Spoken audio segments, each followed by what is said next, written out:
Bismillahi rahmani rahim. Alhamdulillahi rabbil alamin, wassalatu wassalamu ala nabiyyina Muhammad wa ala alihi wa sahbihi ajma'in, amma ba'd. Ndugu Muislam, tukiendelea na kitab Sharh Thalathatul Usul, sharh ya Sheikh Muhammad bin Saleh Al-Uthaymeen rahimahullah.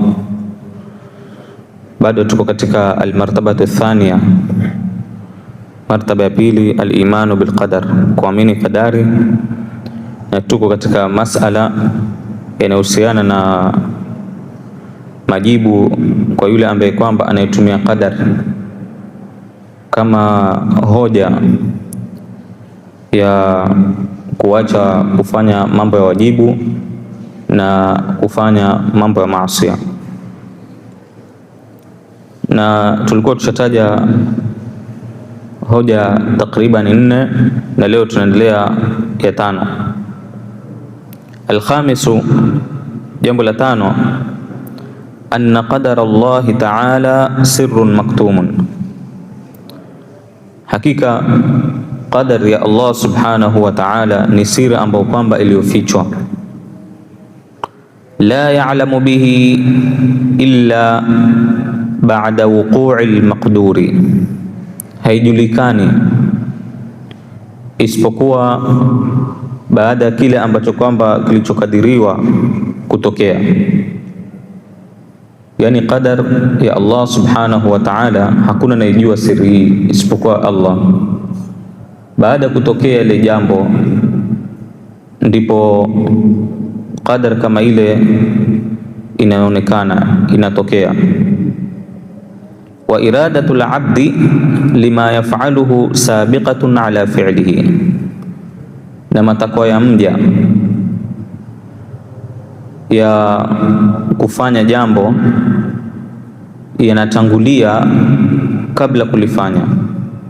Kule kupenda kwake inatangulia kabla mtu kulifanya ile jambo. Fatakunu iradatuhu alfi'la ghaira mabniyatin ala ilmin minhu biqadarillah, hivyo ule uamuzi wake wa kufanya kitendo kama kile haujengwi juu ya elimu ya kujua qadari ya Allah subhanahu wa ta'ala.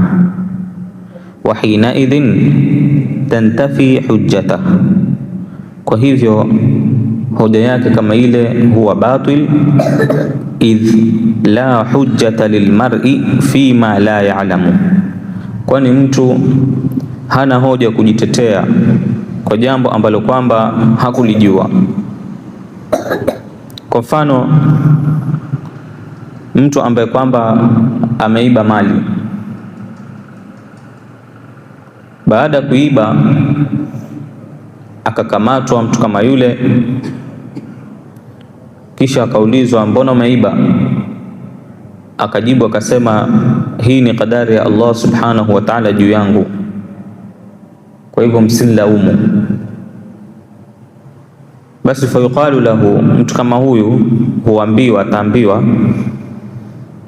wewe hukuwa unajua kabla ya kuiba ya kwamba Allah subhanahu wa ta'ala alikuwa amekuandikia uibe?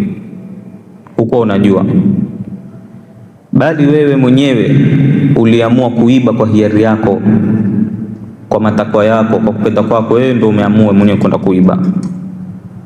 Kisha baada ya kuiba ndipo ukajua kwamba jambo ambalo kwamba ulilifanya lilikuwa katika kadari ya Mwenyezi Mungu.